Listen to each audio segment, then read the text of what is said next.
오늘 그 인도네시아의 세계유산을 중심으로 해서 강의를 맡게 된 강희정입니다. 이렇게 뜻깊은 자리에서 우리 여러 선생님들을 모시고 강의를 하게 돼서 굉장히 기쁘고 반갑습니다. 또 이런 자리를 마련해 주신 아시아문화전당 그리고 호남문화재연구원 여러 선생님들께도 깊은 감사를 드립니다. 오늘 이번 강좌 전체가 동남아시아를 소개하는 그런 시리즈라고 알고 있고요. 그 중에서 저는 이제 인도네시아를 강의를 하게 됐습니다. 특히 인도네시아는 사실상 굉장히 큰 나라예요. 굉장히 큰 나라고 인구도 뭐 세계 몇 위에 들어가는, 제가 몇 위인지 정확히는 모릅니다만 몇 위에 들어가는 굉장히 큰 나라고 그만큼 세계유산이라고 할 만한 것들도 꽤 여럿이 있습니다. 그런데 그 중에서 보로부두르가 그래도 가장 잘 알려져 있기 때문에 보로부두르를 중심으로 해서 강의를 진행을 할 예정입니다. 혹시 우리 광주의 여러 선생님들 인도네시아 가보셨나요? 가보신 분 계신가요? 어디 다녀오셨어요? 네, 어디요? 자카르타? 보로부두르 다녀오셨어요? 그럼 제가 이렇게 강의를 하면 조금 뭔가 이렇게 잘못하거나 실수하는 게 있더라도 이해를 좀 해주시기 바랍니다. 네. 더우셨죠? 굉장히 덥습니다.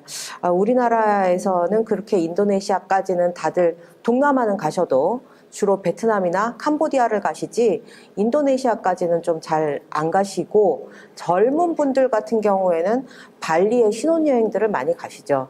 근데 발리만 해도 인도네시아의 다른 지역하고는 조금 문화가 다르기 때문에 거기랑 또 이제 다른 데랑은 조금 차이가 있습니다. 근데 인도네시아는 일단 제가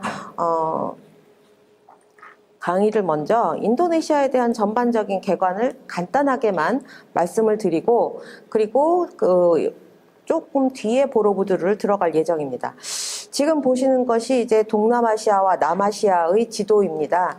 이쪽이 이렇게 지금 지도가 약간 왜곡이 됐는데 이쪽 삼각형으로 보이는 여기가 인도고요. 여기가 동남아시아입니다. 그리고 요 밑으로가 이제 호주가 있어요. 그래서 호주는 우리가 일본을 생각하듯이 동남아시아를 굉장히 가깝게 생각합니다. 지리적으로 가깝기 때문에 그냥 맘만 먹으면 비행기 타고 금방 갈 수 있는 거리예요.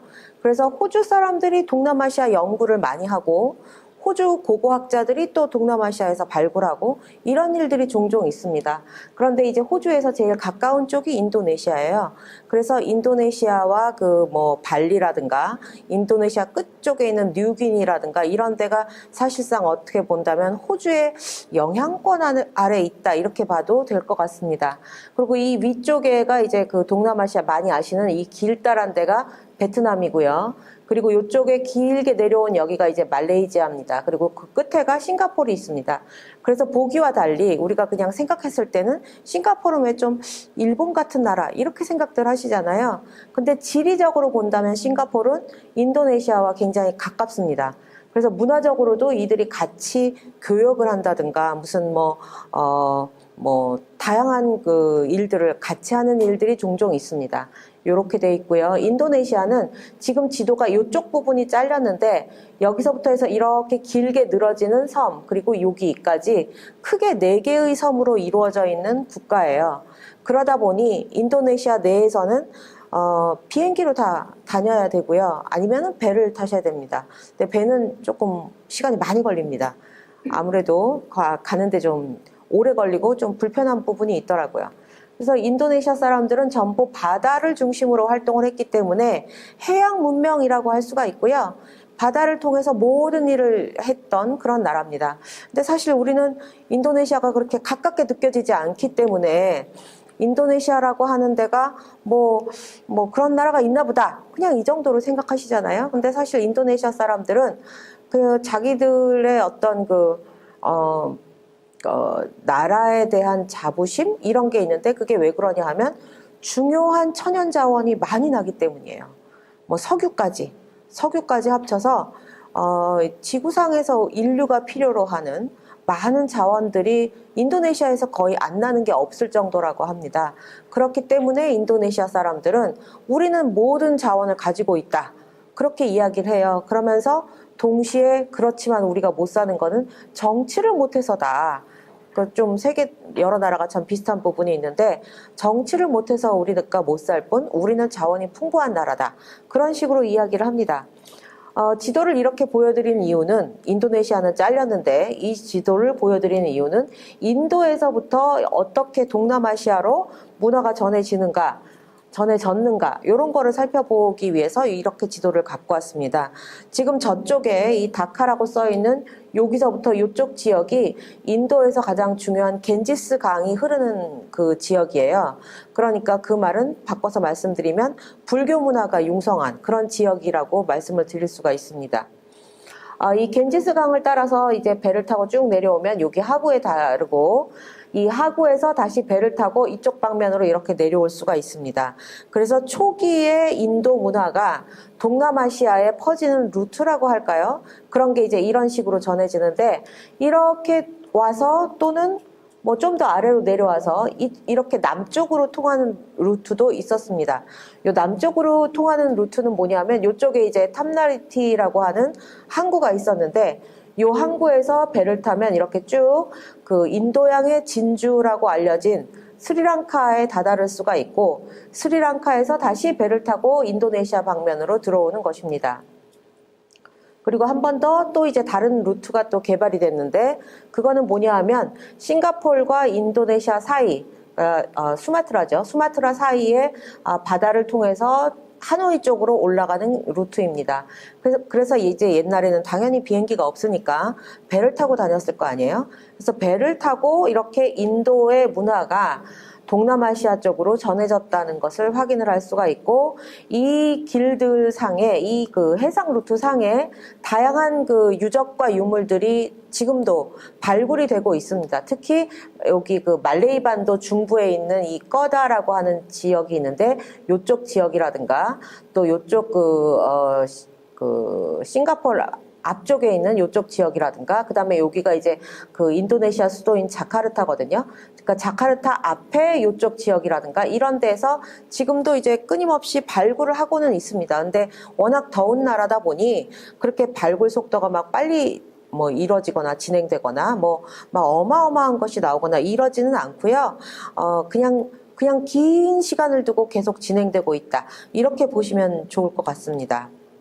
네, 그렇게 해서 하노이까지 들어온 인도 문화 그리고 동남아시아와 섞인 그런 문화들이 이 바닷길을 통해서는 이쪽 산동반도 쪽으로 올라올 수가 있고 내륙을 따라서 이렇게 중국의 그 광동성 방면으로 들어갈 수가 있었습니다. 인도네시아는 제가 이렇게 화면이 조금 작은데 크다고 생각해서 조금 넓게 화면을 잡았었는데요. 글씨가 작게 보여서 좀 죄송합니다. 근데 교재를 보시면 될 것 같아요. 인도네시아에 대해서는 그러면 우리가 어떻게 알고 있었느냐? 인도네시아 관련해서는 현지에는 기록이 옛날 것은 없고요. 옛날 거는 이제 비문들이 조금 남아있는 것들이 있고 그 외에는 전부 중국 기록을 통해서 적어도 10세기까지는 인도네시아에 어떤 나라가 있었고 그들이 뭘 했는지를 알 수 있었습니다.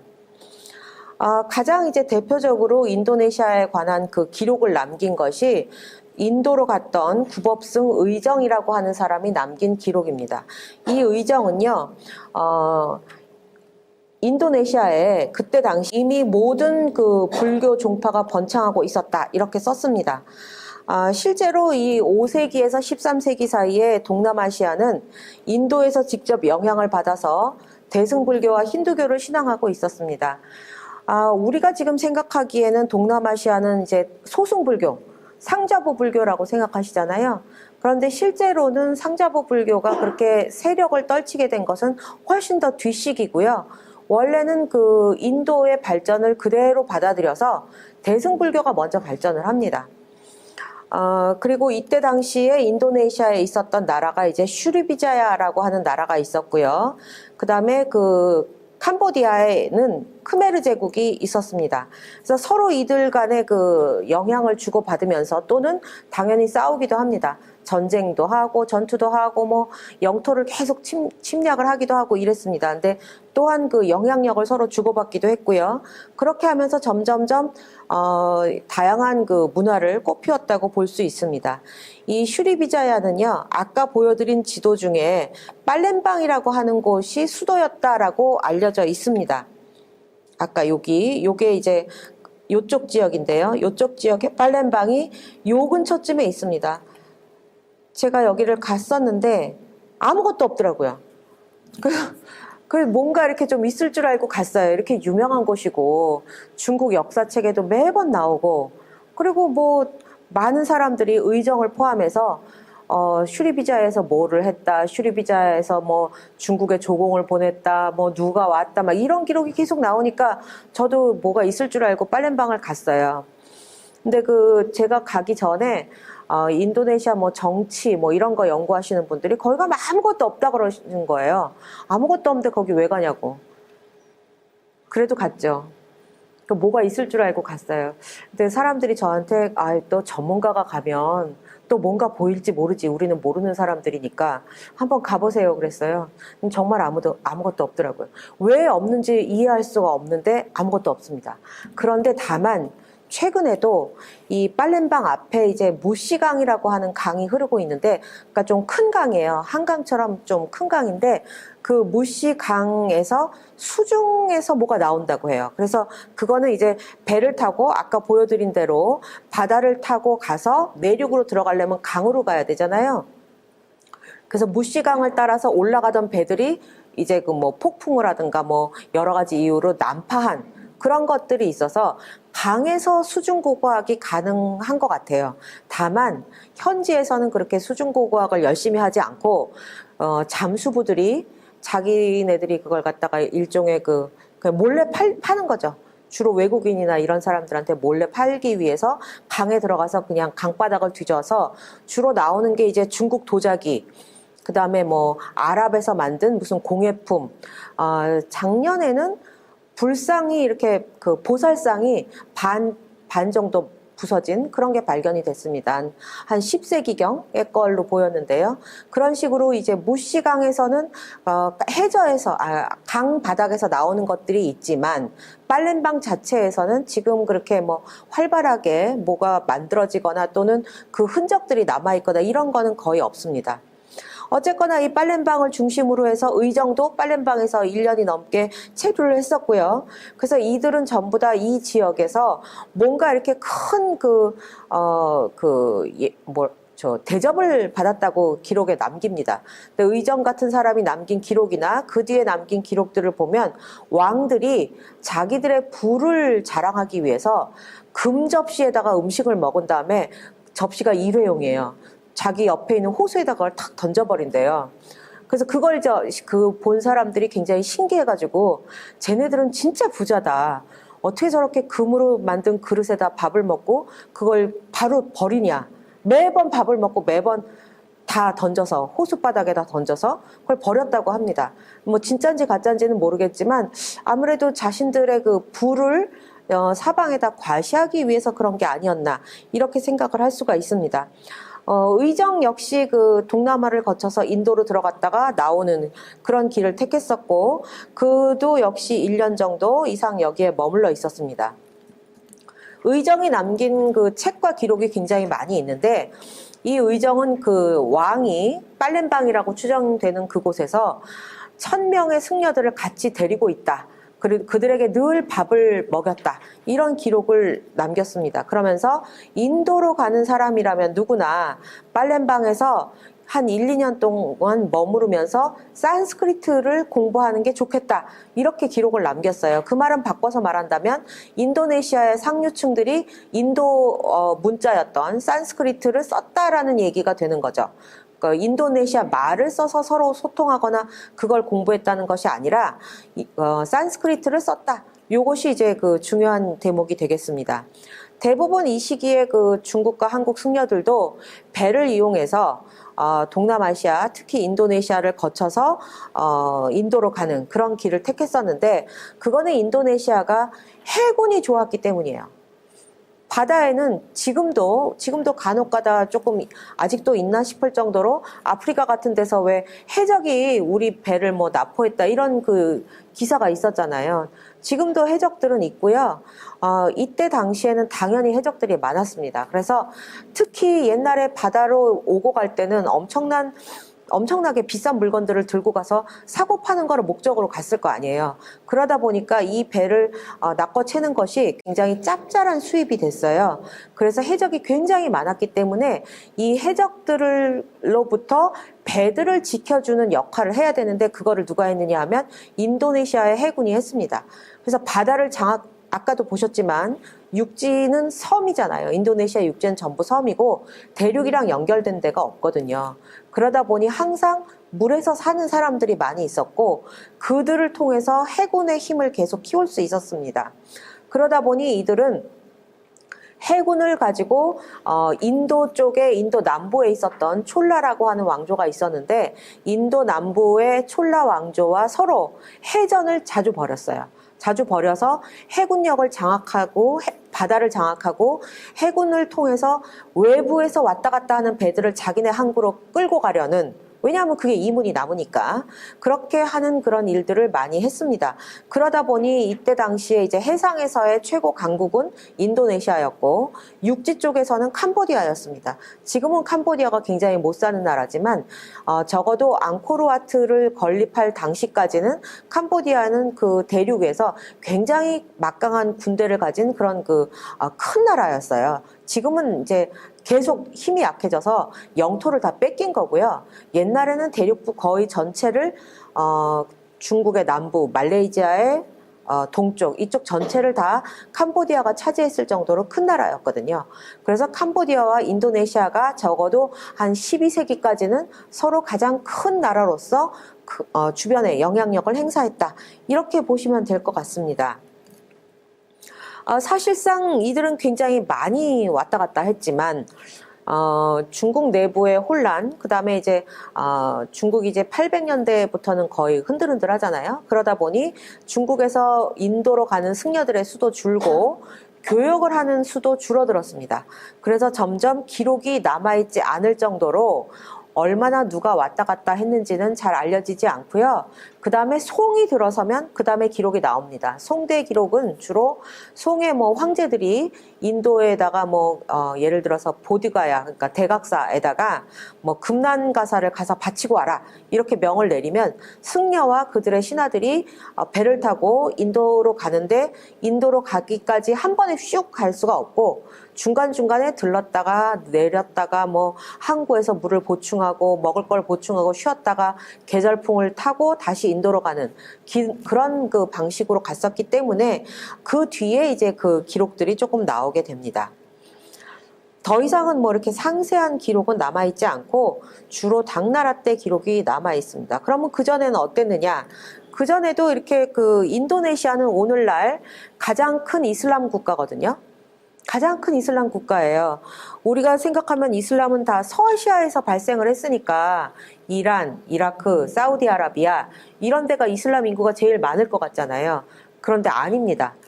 인구가 일단 많기 때문에 인도네시아가 가장 큰 이슬람 국가예요. 물론 진짜 이슬람 국가에서 보면은 굉장히 우습죠.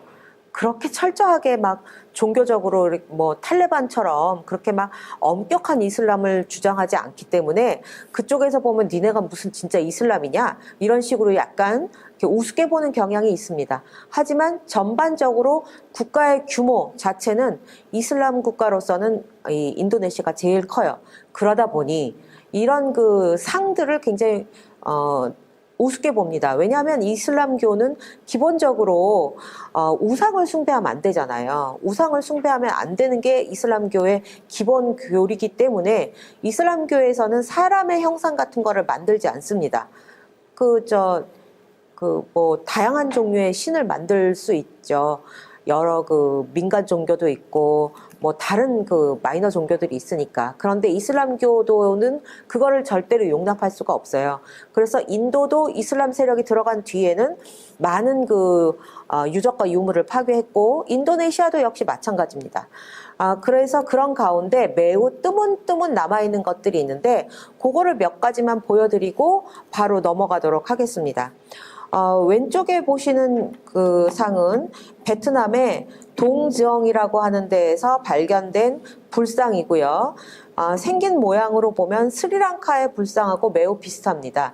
그래서 아까 그 제일 처음에 제가 지도로 보여드렸던 것 중에서 인도양의 그 진주라는 스리랑카로 오는 그 루트를 보여드렸잖아요. 그래서 스리랑카를 거쳐서 이쪽으로 영향을 준 그런 그 불교 미술의 흔적을 이런 데서 보실 수가 있고, 비슷하게 인도네시아의 술라웨시라고 하는 곳에서 발견된 불입상도 지금 이렇게 있습니다. 이것도 제가 가서 봤는데 너무 방이 깜깜해가지고 잘 안 보이더라고요. 그래서 이렇게 사진을 옆에서 삐딱하게 찍을 수밖에 없었어요.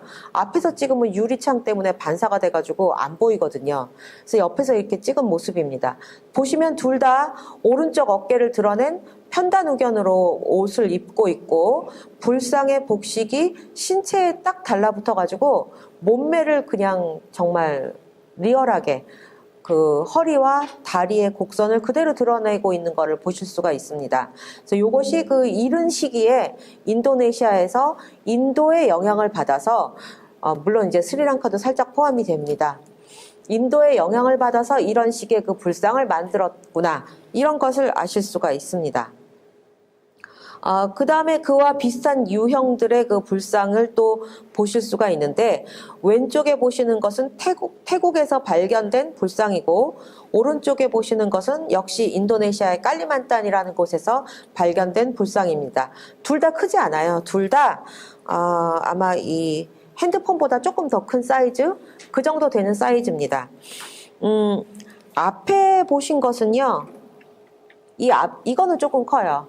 지금 이거는 많이 크고요. 이거는 한 1.7m, 1.6m 그쯤 되고, 이쪽 것도 지금 여기까지 남아있는 상태가 한 70cm 정도 되니까 큰 편입니다.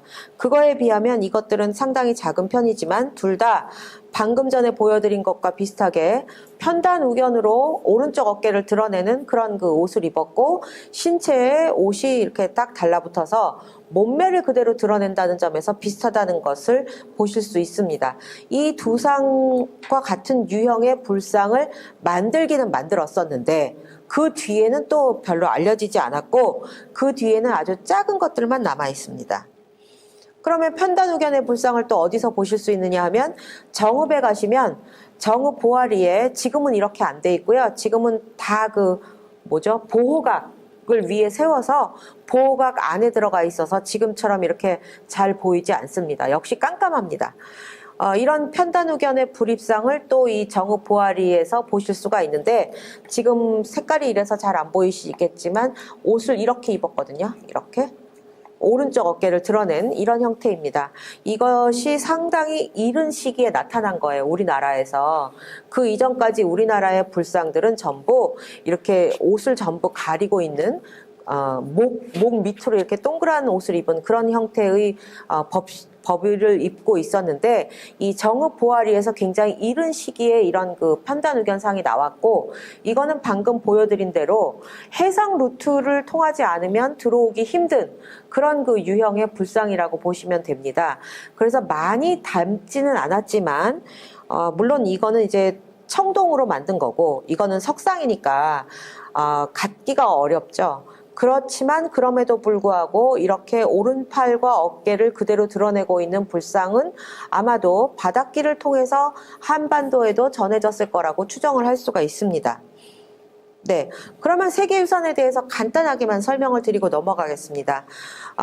그 세계유산은요, 유네스코가 인류 보편적 가치를 지닌 자연유산 그리고 문화유산들을 발굴하고 보호하고 보존하기 위해서 1972년에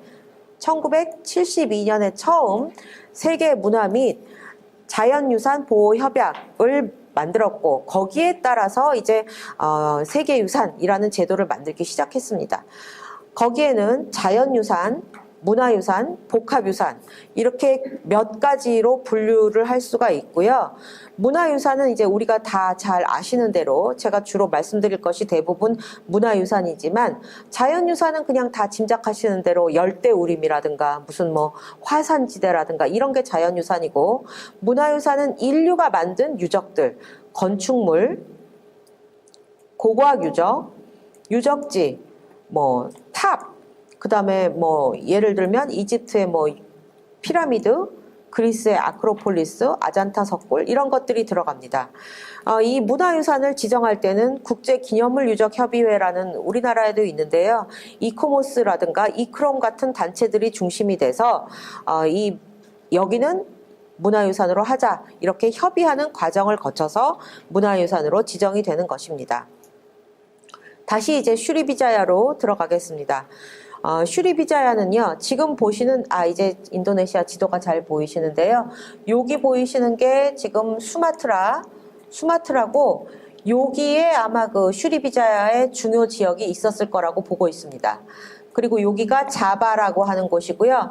자바의 끄트머리에 발리가 있는 겁니다. 그러니까 자바에서 한 여기쯤 되는 곳에 자카르타가 있고요. 보로부두르는 한 여기쯤 되는 곳에 있습니다. 지도가 작아서 제가 아무리 확대를 해도 아마 보시기가 어려울 것 같은데, 네, 안 되는군요. 네, 그리고 요 위에가 그 보르네오, 그 우리가 흔히 보르네오라고 하는, 왜 옛날에 보르네오 가구 기억나시나요? 여기서 목재를 가져왔기 때문에 보르네오 가구입니다. 열대우림에 있는 그 목재들이 워낙 튼튼하다 보니 우리나라 가구의 거의 대부분은 옛날에, 요즘은 잘 모르겠고요. 우리나라 가구의 대부분이 이 동남아시아, 특히 인도네시아에서 수입한 나무로 만들었던 것들입니다. 그냥 기억하시는 유명 가구 메이커들 있잖아요. 대부분 여기서 왔다 이렇게 보시면 돼요. 그리고 여기까지가 이제 인도네시아입니다. 그래서 인도네시아는 이렇게 펼쳐져 있지만 슈리비자야는 주로 이쪽 섬 수마트라를 거점으로 했던 나라다 이렇게 보시면 되고요. 슈리비자야에서는 또 이 인도 중부에 있었던 가장 큰 대학이 날란다라고 하는 사원이 있었고 거기에 불교 대학이 있었어요. 그게 날란다가 세계 최초의 대학이라고 알려져 있는데 거기에다가 자기네들이 그 슈리비자야에서 우리가 여기다가 사원에 사는 승려들을 위한 기숙사, 승원을 지어줄 테니 허가를 해달라라고 인도 그 왕에게 글을 쓰고 그거를 남긴 문헌이 발견이 됐습니다.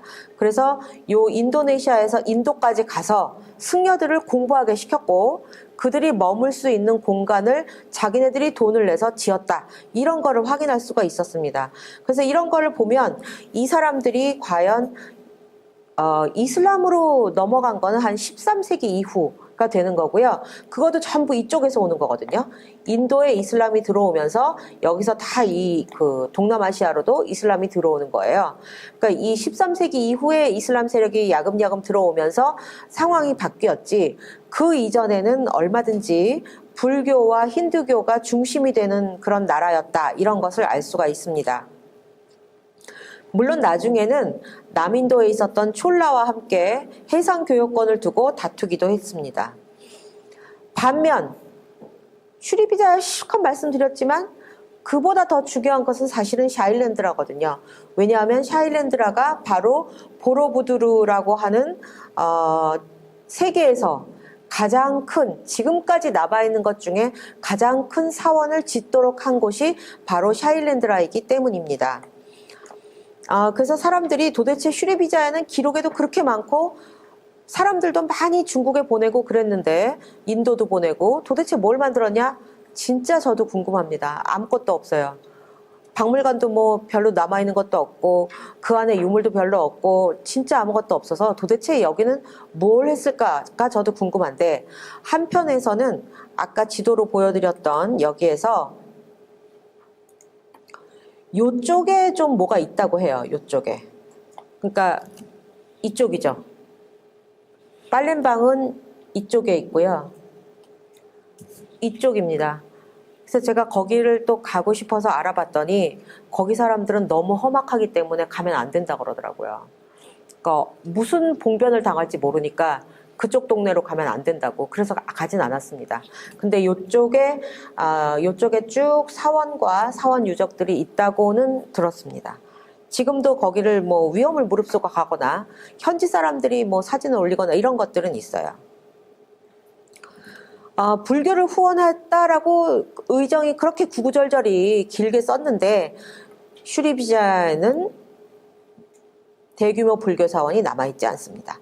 반면 샤일랜드라는 엄청난 규모의 세계문화유산 보로부두를 만들었는데 이 샤일랜드라는 또 존속했던 기간이 짧거든요. 아마 그 자녀분들이나 뭐 손주나 이렇게 역사책, 세계사책을 보시면 샤일랜드라는 이름이 꼭 나오는 거를 아마 기억하실 것 같아요. 그런데 실제로 샤일랜드라는 존속했던 기간이 굉장히 짧아요. 한 1세기? 그럼에도 불구하고 교과서에까지 샤일랜드라는 이름이 나오는 것은 보로부두르를 건설했기 때문입니다. 샤일랜드라라고 하는 곳은 아까 보여드린 지도에서 자바라고 하는 섬이 이렇게 있었잖아요. 그럼 자바라고 하는 섬의 요쪽 지역을 다스렸던 나라예요. 그런데 여기도 무슨 일인지 모르겠는데 10세기 이후에는 사라지거든요. 10세기 이후에는 아예 여기 전체의 사람의 흔적, 인적이 사라져요. 그래서 사람들이 생각하기에는 여기가 이제 활발한 화산지대라서 아마 언젠가 화산이 폭발해서 이 지역을 버렸을 것이다. 이렇게 생각을 하고 있습니다. 샤일랜드라라고 하는 왕조는 정확하게는 알려져 있지 않지만 중국 기록에도 별로 굉장히 드물어요. 나온 경우가 매우 드문데 이 지역을 다스렸던 유력한 집안이 산자야라고 하는 집안이 있었어요. 그래서 산자야라는 집안과 샤일랜드라가 양쪽에서 경쟁 관계에 있었는데 때로는 혼인을 통해서 둘이 같이 이 중부자바를 다스리고 때로는 전쟁을 하고 이런 식으로 유지를 했습니다. 어쨌거나 굉장히 정치적으로는 상당히 좀 혼란스러웠다고 할 수 있는데 그럼에도 불구하고 어마어마한 예산이 들어가는 불교 사원과 힌두교 사원을 경쟁적으로 건립을 했습니다.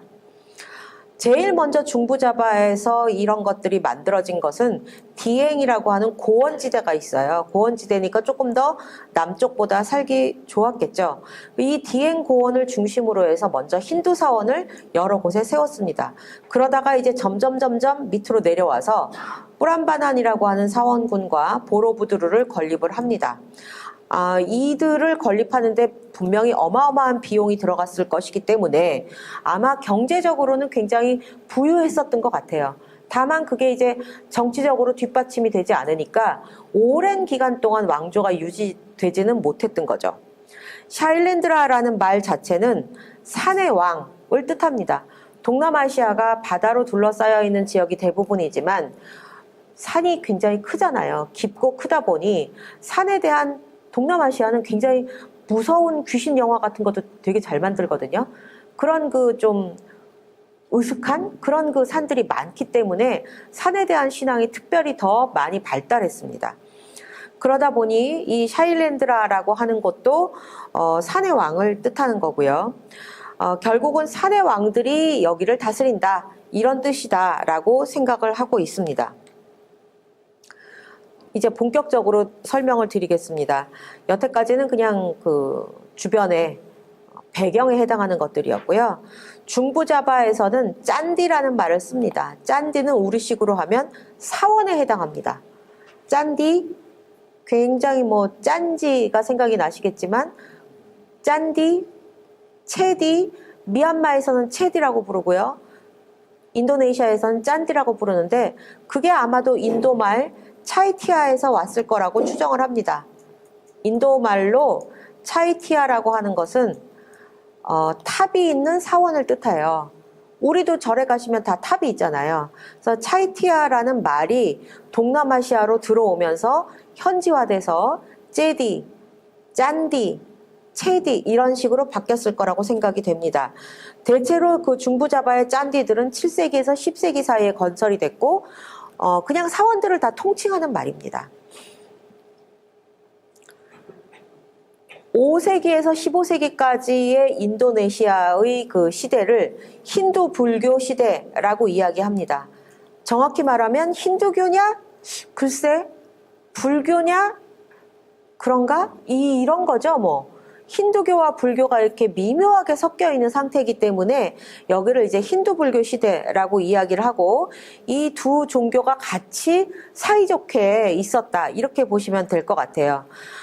이제 10세기가 넘어가면, 그러니까 대략 8세기 정도가 넘어가면, 인도네시아에서도 인도네시아 말이 생깁니다. 글자. 말이 아니라 글자죠.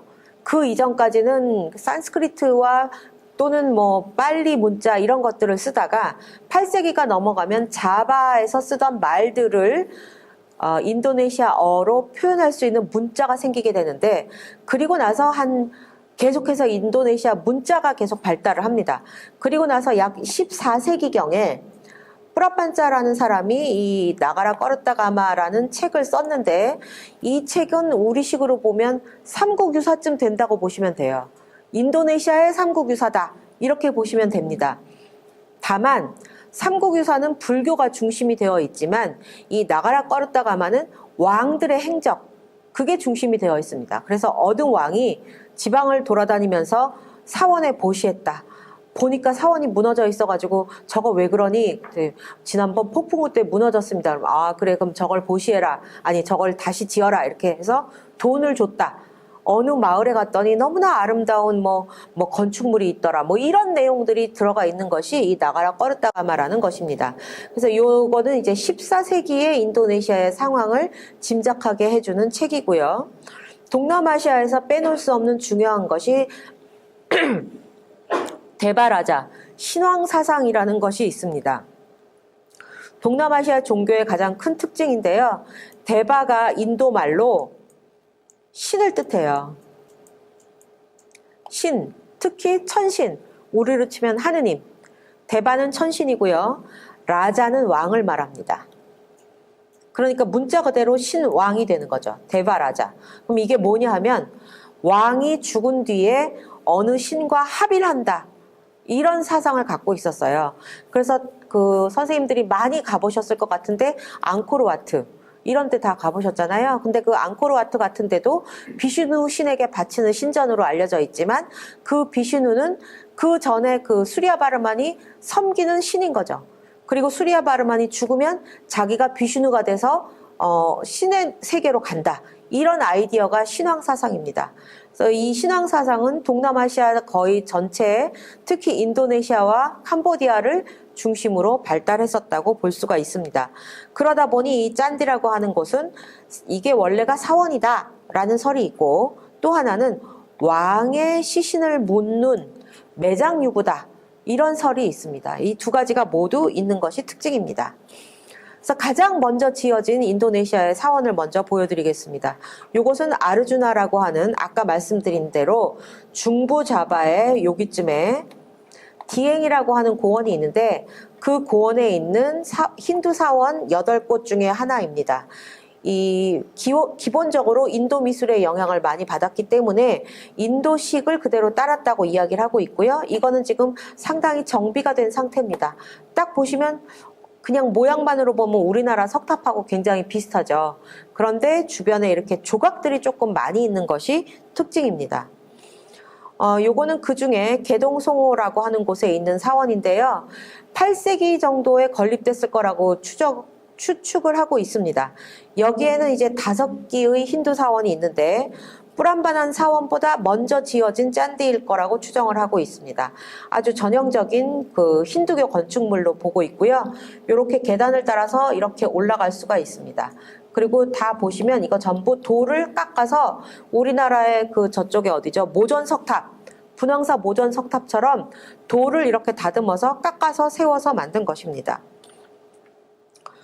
그런 예 중에 하나가 이제 짠디 문두시라고 하는 곳이 있는데, 짠디는 아까 말씀드린 대로 절이란 뜻이고 이게 이제 이름이에요. 짠디 문두는 덥지만 굉장히 좋았습니다.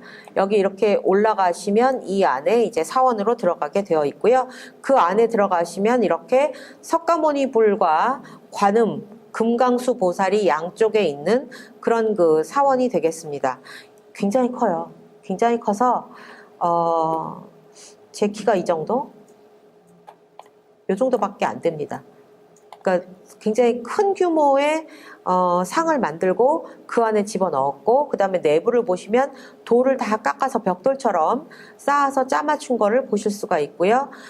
불상의 생김새는 여전히 우리가 아까 보셨던 것과 같이 아주 얇은 옷을 편단우견, 오른쪽 어깨를 내보이는 형태로 입은 것을 보실 수 있습니다.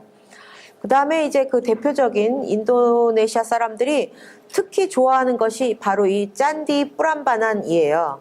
이 짠디 뿌람바난이 당연히 세계유산이고요. 여기도 들어갈 때 입장료를 많이 받습니다.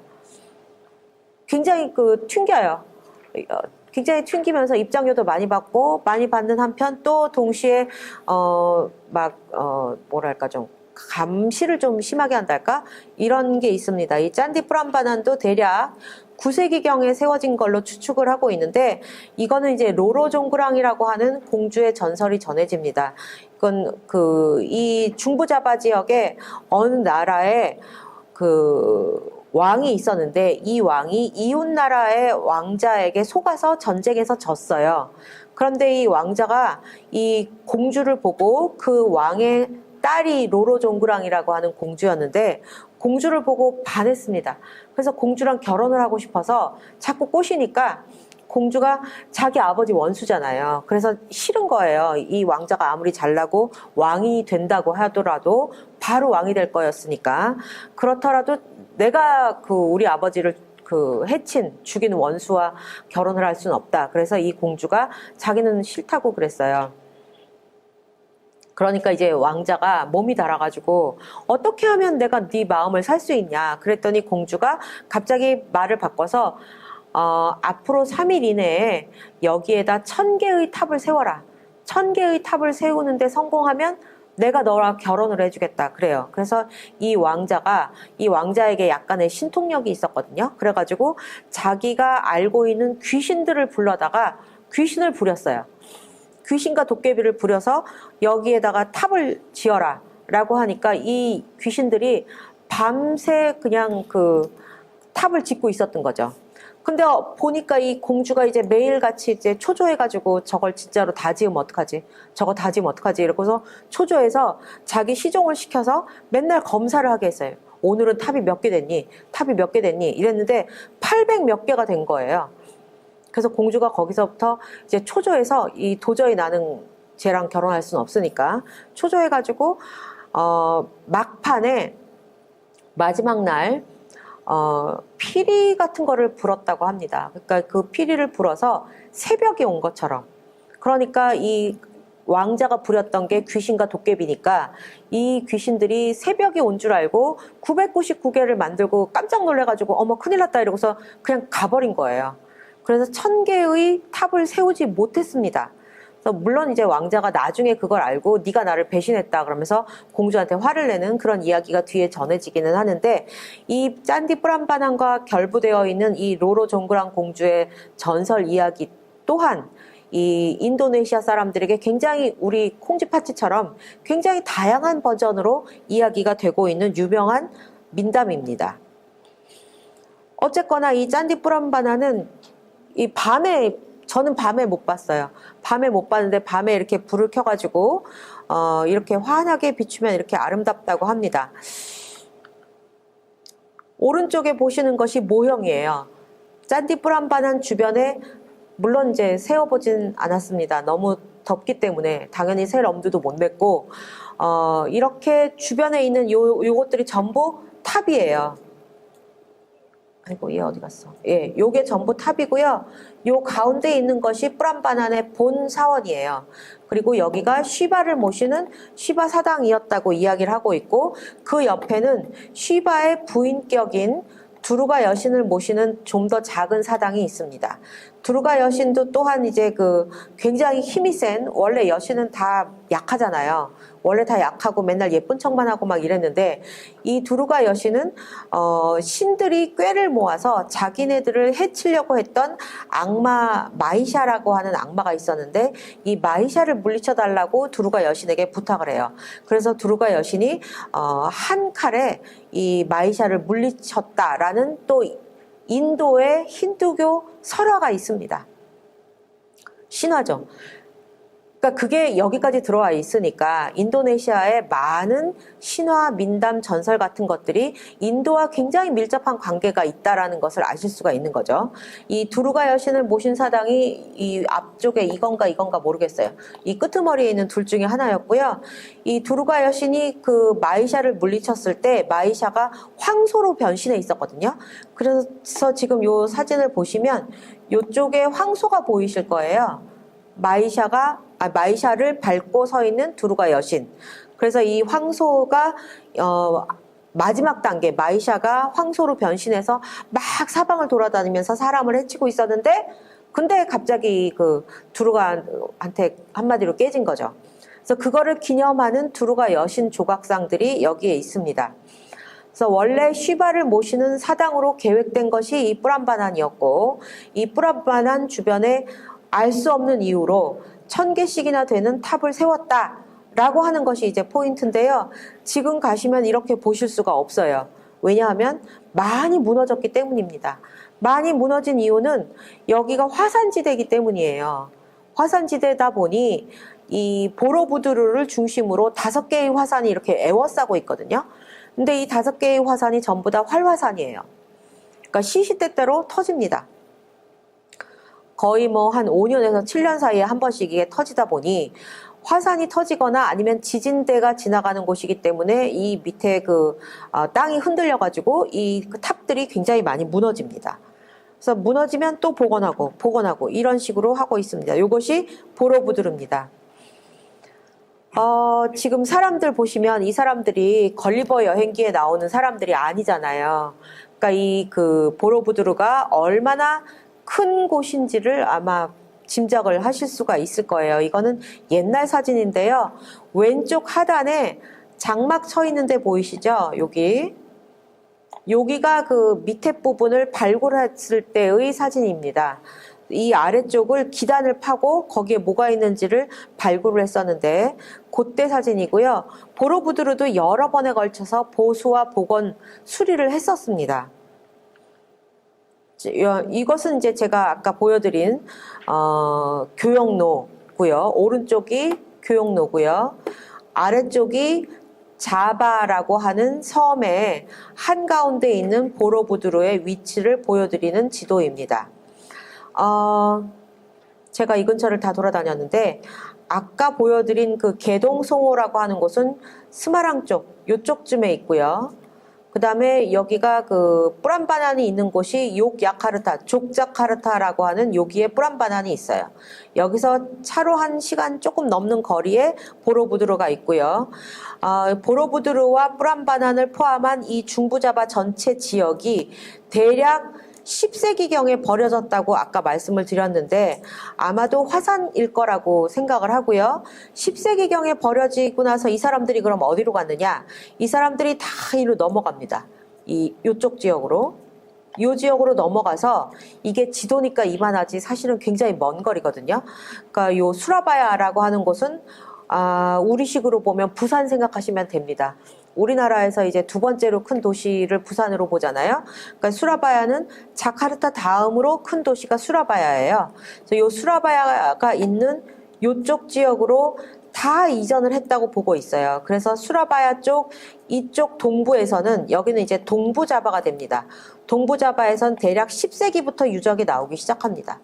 10세기부터 15세기 정도까지 유적이 나오고 15세기 이후에 사라지는 것은 여기가 이슬람화 되기 때문에 그 이후에는 유적과 유물이 없습니다. 중부자바는 상대적으로 제가 팔렘방 아까 말씀드렸지만 팔렘방은 그냥 상상으로만 좋아할 뿐이고 그 이상 할 수 없는 것은 유적과 유물이 별로 없고 발굴도 거의 없기 때문에 팔렘바는 그렇고요. 중부자바는 드물게 유적을 발굴하거나 고고학적인 조사를 하거나 이런 일들이 종종 있습니다. 근데 그게 더 많은 곳이 동부자바예요. 동부자바에서는 훨씬 더 많은 사람들이 다양한 유적과 유물을 발견, 발굴하는 일들을 지금도 이어오고 있습니다. 보로부두르는요, 동남아시아에서는 이제 가장 큰 불교 사원으로 알려져 있고 중부자바에 위치해 있습니다. 이 건축물 자체는 명실공히 동남아 문명의 아주 핵심이다, 정수다, 이렇게 말씀을 드릴 수가 있고요. 이때 당시에도 인도와 인도네시아와 중국 이렇게 이루어진 중개 무역을 통해서 샤일렌드라 왕조가 부를 쌓았기 때문에 이 어마어마한 건축물을 세우는 것이 가능했다. 이렇게 보시면 될 것 같습니다. 실제로 보로부두르의 후원자가 누구였느냐, 누가 이거를 지으라고 했느냐, 정확하게 알려져 있지는 않습니다. 그냥 다만 사람들이 추측을 할 뿐이에요. 어떤 쪽에서는 샤일렌드라 왕가에서 이거를 단독으로 세웠다, 이렇게 보기도 하고, 또 어떤 쪽에서는 고 마타람 왕조와 샤일렌드라 왕조가 결합해서 서로 이렇게 뭐랄까 좀 의기투합해서 그렇게 지었다, 이렇게 보기도 합니다. 이 샤일렌드라 왕조는 아까 제가 말씀드린 대로 약 1세기 정도밖에 존속을 하지 못하고 그 뒤에 이어지는 것이 마타람 왕조예요.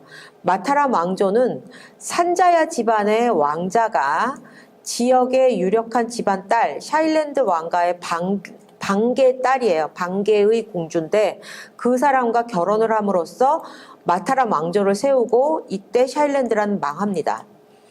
그리고 또 흥미로운 것은 샤일렌드라의 왕이 사마라툰가라고 하는 왕이 있었는데 이 왕이 자기 엄마가 복잡하시죠. 자기 엄마가 저쪽 동네 사람이에요. 그러니까 슈리비자야 사람이에요.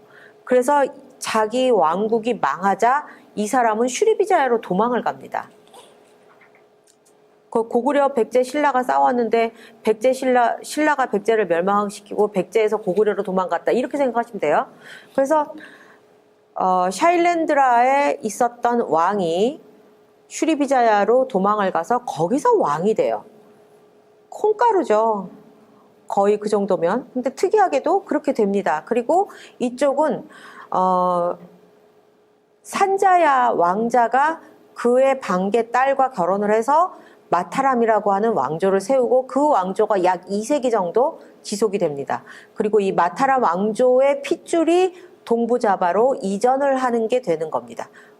물론 화산 때문에. 자, 요것은 인도네시아 사람들이 종이라고 부르는 배예요. 종이라 그래서 이렇게 흔드는 배를 생각하셨을 수 있는데 종이 인도네시아 말입니다. 요거는 배를 뜻하는 거고요.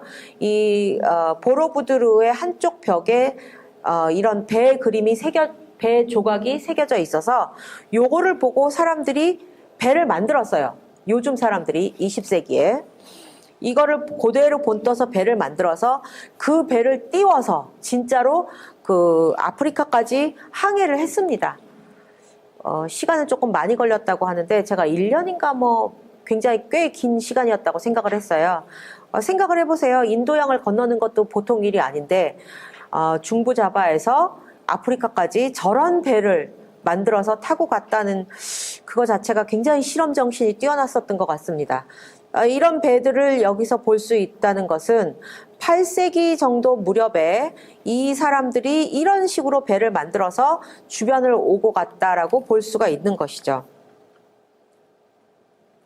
대체로 이 보로부두르라고 하는 기념물은 778년에 비슈누 왕, 이름도 비슈누잖아요. 자기가 죽은 뒤에 비슈누가 될 거라고 생각을 한 거죠. 비슈누 왕 때 건설되기 시작해서 그의 손자인 사마라툰가 왕 때 824년에 완성됐다라고 보는 설이 일반적입니다. 근데 증거는 없어요. 증거는 없고 여기저기서 나오는 비문, 조그만한 무슨 금속판에 새긴 명문 이런 것들을 놓고 그거를 조합해서 내린 결론이 지금 이 정도 이야기입니다. 딱히 그렇다고 해서 비슈누 왕 때 시작했어 이런 말도 없어요. 그래서 확실하지는 않습니다. 그럼 도대체 보로부두르라고 하는 것은 뭐에다 썼냐?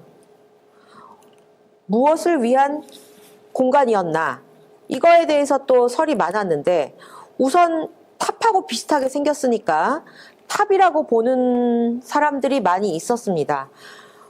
근데 탑이라면 우리가 흔히 상식적으로 탑이라면 속에 사리를 넣어야 되잖아요.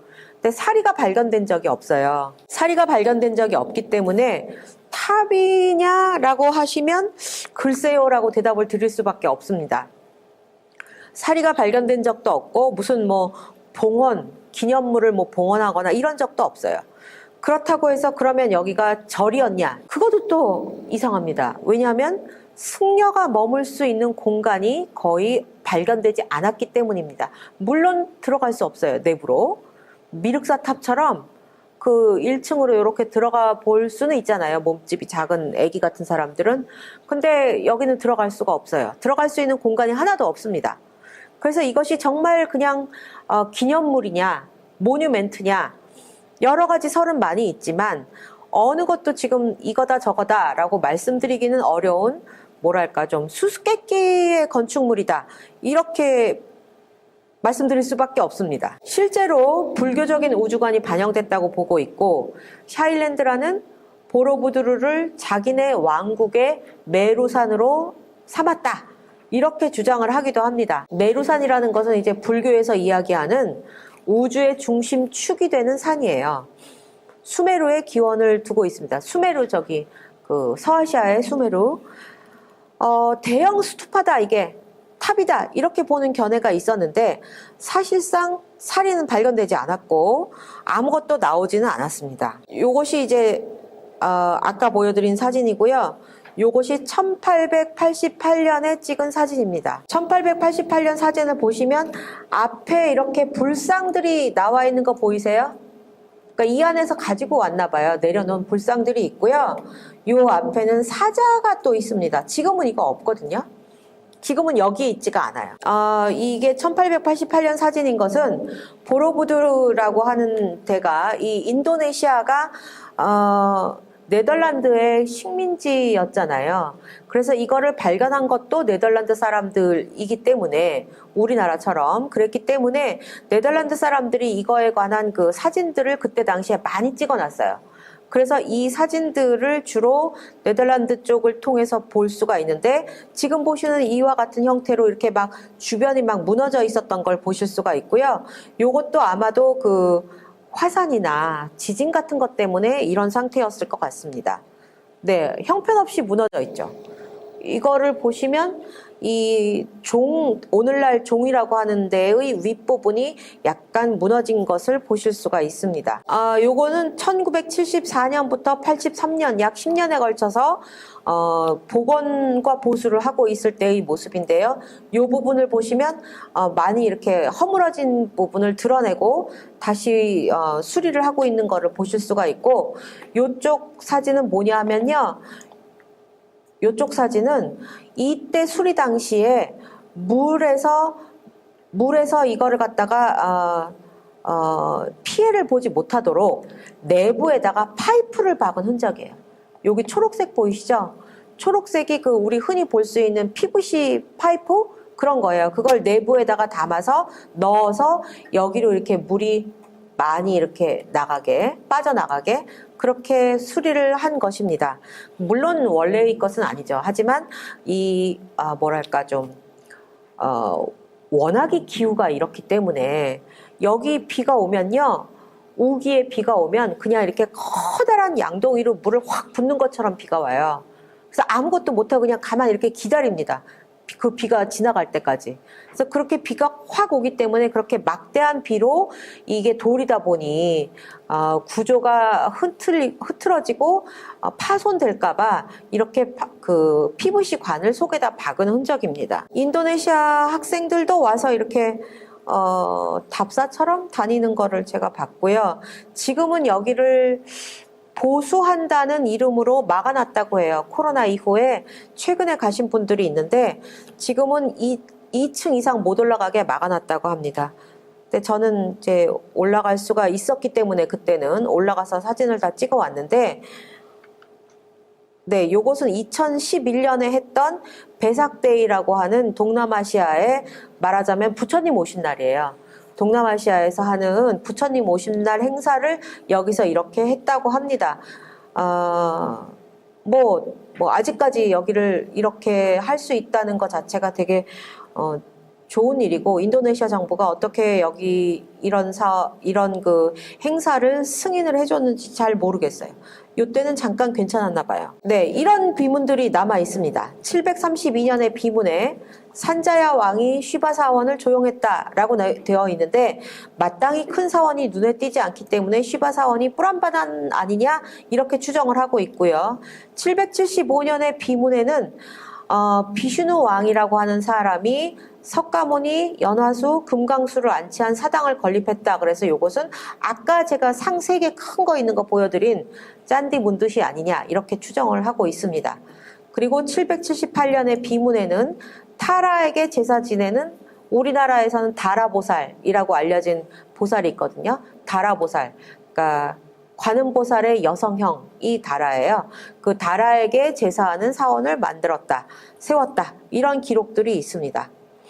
그래서 결과적으로 말씀드리면 보로부두루를 건립하고 희사한 것은 왕실이다, 이렇게 말씀을 드릴 수가 있습니다.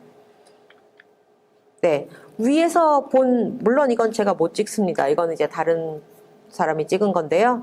위에서 내려다본 보로부두루, 발음하기도 참 나빠요, 그죠? 아래에서 올라가는 사람과 위에서 내려오는 신이 만나는 공간이다 라고 굉장히 그럴싸하게 이야기를 했습니다. 그건 확실히 알 수는 없는 일이고요.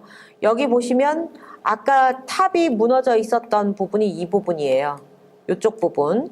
그래서 기본적으로 밑에가 사각형이고 정사각형이고, 그 다음에 계단을 따라서 쭉 올라가면 위에가 원형의 공간이 있는 그런 구조로 이루어져 있습니다. 네, 요거는 그냥 인도식 우주관을 보여드리기 위해서 제가 이런 사진을 가져왔는데, 인도식 또는 불교식 우주관에서는 세상의 중심에 메루산이 있다고 보는 거죠. 메루산이 있고 그 위에 다양한 천, 불교에서 이야기하는 도솔천, 도리천, 이런 천들 들어보셨죠? 그런 천들이 위에 있고 그 밑으로는 지옥이 있다. 이것이 불교식 우주관이에요. 근데 이것도 보시면 가운데를 이렇게 동그랗게 만들었잖아요. 동그랗게 만들고 동그라미들이 계속 연결되고 그 주위에 바다가 있는 걸로 이렇게 표현을 했었는데, 이런 식의 우주관에서 착안을 해서 보로부두루를 세운 것이 아니냐라고 추정을 하고 있습니다. 네, 제가 계속 추정한다고 말씀드려서 저도 정말 답답합니다. 딱 단정을 지어서 1 더하기 1은 2 이렇게 말씀을 드리면 참 좋을 것 같아요. 그런데 명확하게 남아있는 것이 별로 없기 때문에 많은 사람들이 오랫동안 자기들 스스로 궁금증을 해결하기 위해서 여러 각도로 공부를 하고, 그리고 이렇게 다양한 의견들을 제시한 것들입니다. 그 중에서 그럴싸하다, 납득이 간다, 이런 것들만을 제가 말씀드리는 것입니다. 이런 게 이게 평면도고요. 이렇게 사람들이 탑도리를 합니다. 보통 가면 서양 사람들도 많거든요. 서양 사람들이 여기를 이렇게 합장을 하고 탑도리를 해요. 그래서 저도 조금 이상하다고 생각은 했지만 어쨌든 이렇게 탑도리 하는 공간으로서 여기를 만들었다, 이건 탑이다, 이렇게 주장을 하는 사람들이 또한 일반적으로 많이 있습니다. 네, 한편으로는 이제 만다라설이 있는데요. 이것이 이제 만다라예요. 불교에서, 특히 티벳이나 네팔 불교에서 불교적인 계급에 따라서 가까이는 중요한 곳은 부처님, 멀리는 보살님, 더 멀리는 사천왕, 이런 식으로 계급도를 만들잖아요. 그것을 이제 만다라라고 하는데, 여기도 역시 보로부두루도 역시 만다라다라고 하는 주장들이 있기는 있습니다. 저는 물론 그거에 좀 반대하는 생각을 갖고 있습니다만, 이 만다라로서의 보로부두르를 이야기한 경우는 이렇게 보고 있는데요. 왜냐하면 여기에 이제 부조들이 있기 때문이에요. 조각들이 많이 있는데 이 조각들이 아랫부분은 인간들의 세계, 인간들의 어떤 그 욕망과 무슨 뭐 기원과 뭐 이런 감정들이 그대로 살아있는 세계이기 때문에 여기는 욕계를 표현한 거다라고 보는 거고, 그 위에는 색계, 색계는 색즉시공할 때 그 색이에요. 그래서 여기는 부처가 되기 위해서 수행을 하는 공간, 수행을 하는 자들을 위한 공간이기 때문에 여기는 색계다. 그리고 제일 윗부분은 탑 같은 것이 이렇게 있는 여기는 가장 꼭대기에 모든 것을 떠난 존재로서 부처의 세계를 여기다 표현했다. 그러니까 부처의 세계는 색도 아니고 욕도 아니잖아요. 그래서 거기는 무색계, 색이 없는 세계.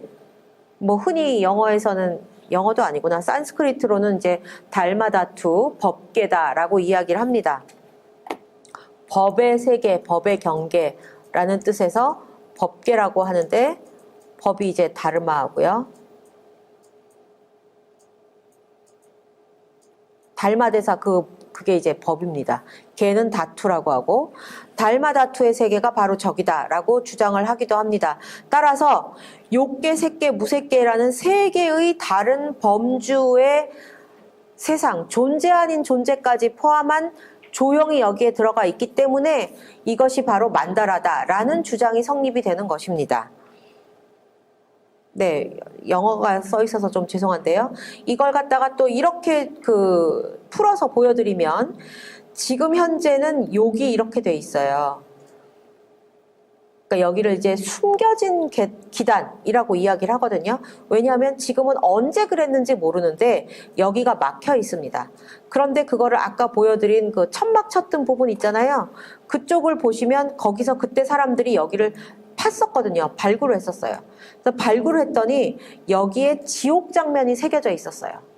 그래서 지옥 장면이 이게 도대체 어디서 온 것이냐라고 따져봤더니 분별 선악 응보경이라고 하는 불교 경전이 있는데, 그러니까 선악에 따라서 인과 응보를 받는다라는 내용인 경전이에요. 선악 응보경이니까 그 경전의 내용에 따라서 이 아랫부분에 지옥을 표현했다라고 하는 것입니다. 그 다음에 여기 first, second, third, fourth 여기 있는 4층이고요.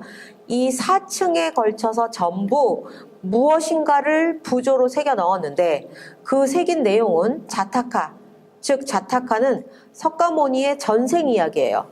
전생에 석가모니가 도대체 어떻게 살았길래 이 생에 붓다가 되었냐, 이것이 이제 불교의 핵심이었기 때문에 초기에, 그래서 처음에는 자타카를 새깁니다. 그리고 두 번째 층에는 아바다나라고 하는 걸 세우는데, 이 아바다나는 비유담이에요.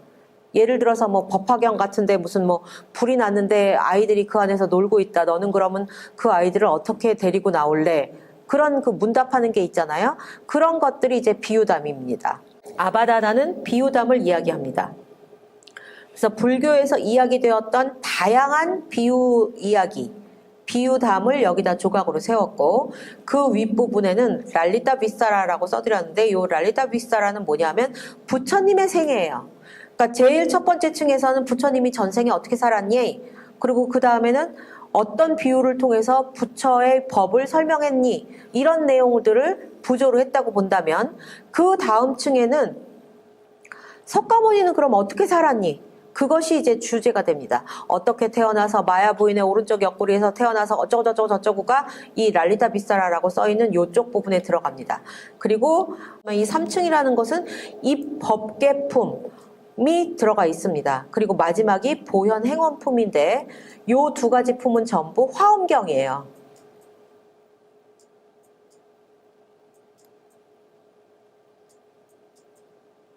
화엄경의 내용 가운데 핵심에 해당하는 이 법계품, 즉 법계에 들어가는 챕터와 보현 행원품, 보현보살의 원을 적은 챕터, 이 두 챕터, 화엄경에서 두 챕터를 저기다 썼습니다. 즉 보로부두르는 그래서 뭐냐? 화엄경과 매우 밀접한 관계가 있는 기념물이다. 건축물이다. 이렇게 보실 수가 있고요.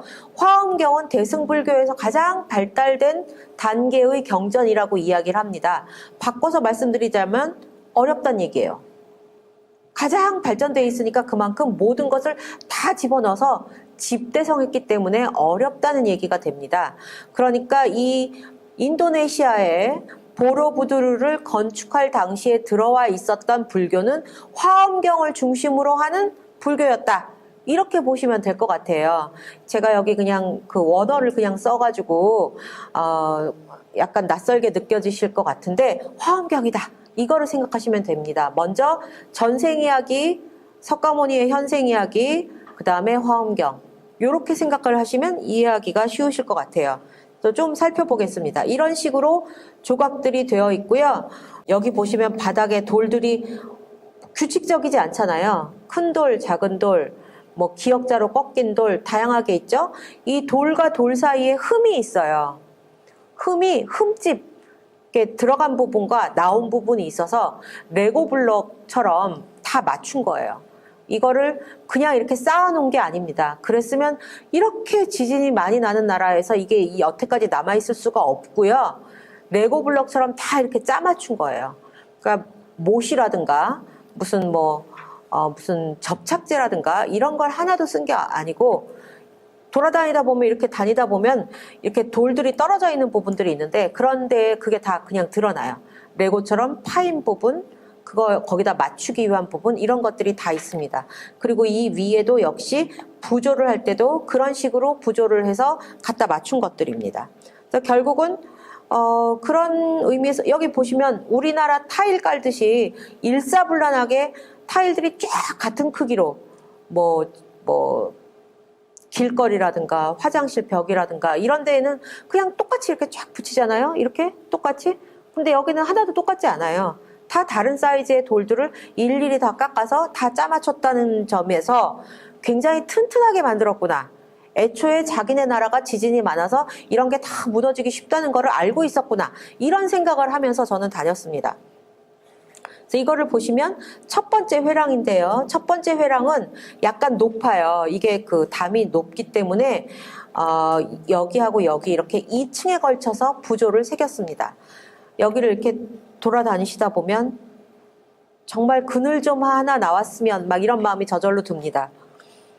너무 덥습니다. 요것은 제 첫 번째 층의 회랑 상단에 있는 불전도 중에서 사문유관, 즉 노인을 만나는 석가모니가 이제 문을 한 번씩 나가가지고 왜 생로병사의 고통을 처음 맞닥뜨리면서 도대체 왜 인간은 이런 고통을 겪어야 되나 이렇게 생각을 하잖아요. 그 중에 하나 노인을 처음 만나서 노인이라는 게 뭐냐, 누가 도대체 늙었다는 거냐, 우리도 다 저렇게 쭈글쭈글해지냐 이렇게 물어보는 그런 장면입니다. 이 위쪽이.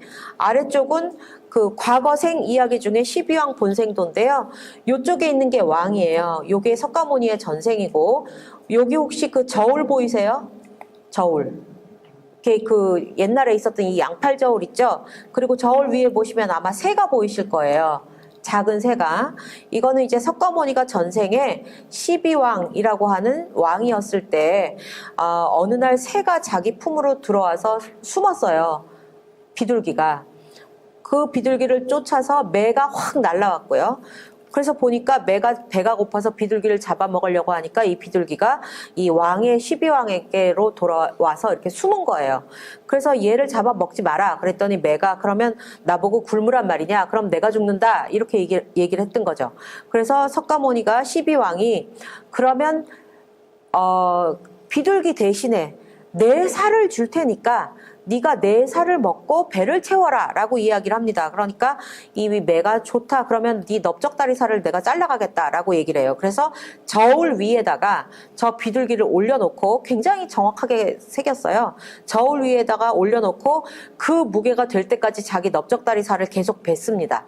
그래서 그쪽 반대쪽에다가 살을 올려놓는데 아무리 살을 깎아서 올려놔도 이게 기울어지지가 않는 거예요. 비둘기 무게만큼.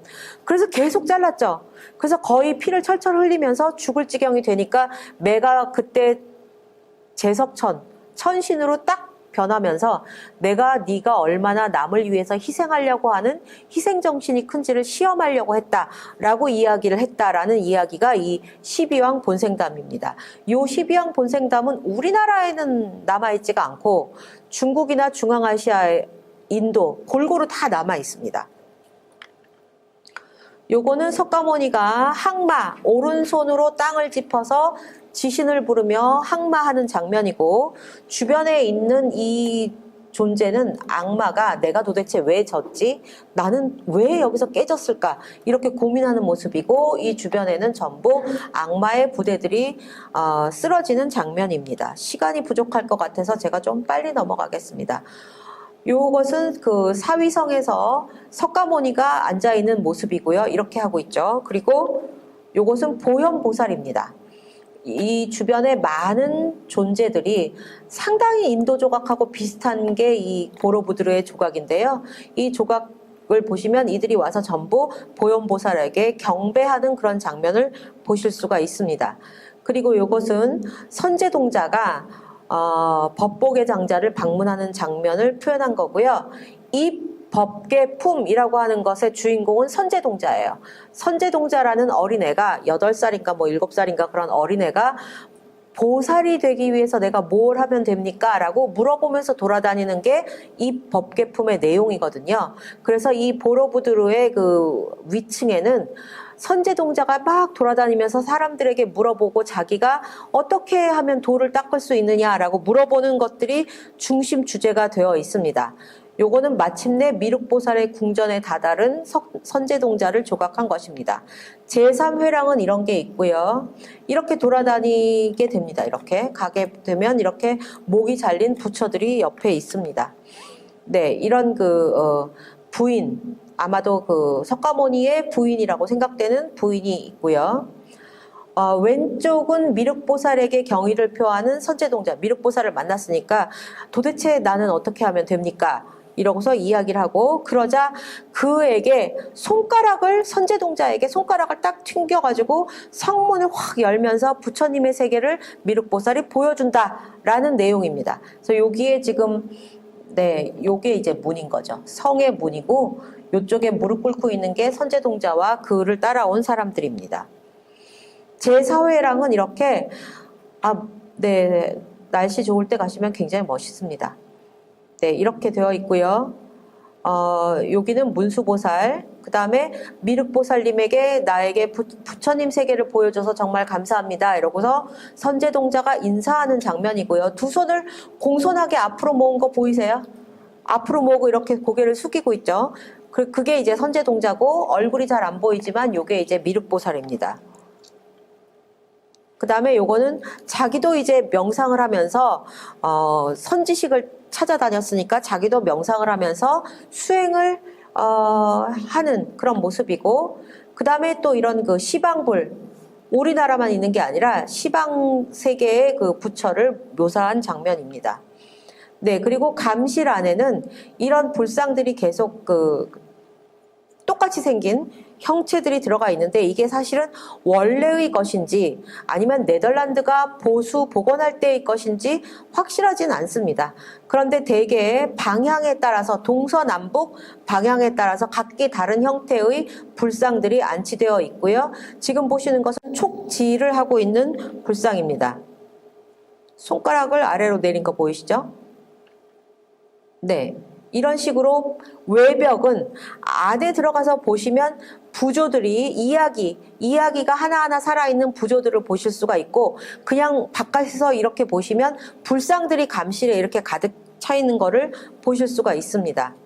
네, 그리고 제일 위에 원형 테라스에 올라가시면 이렇게 종과 같은 모양의 수파들이 새겨져 있고요. 세워져 있고요. 네, 경치는 정말 좋습니다. 너무 더울 뿐. 그 중에 하나를 이렇게 열어놨어요.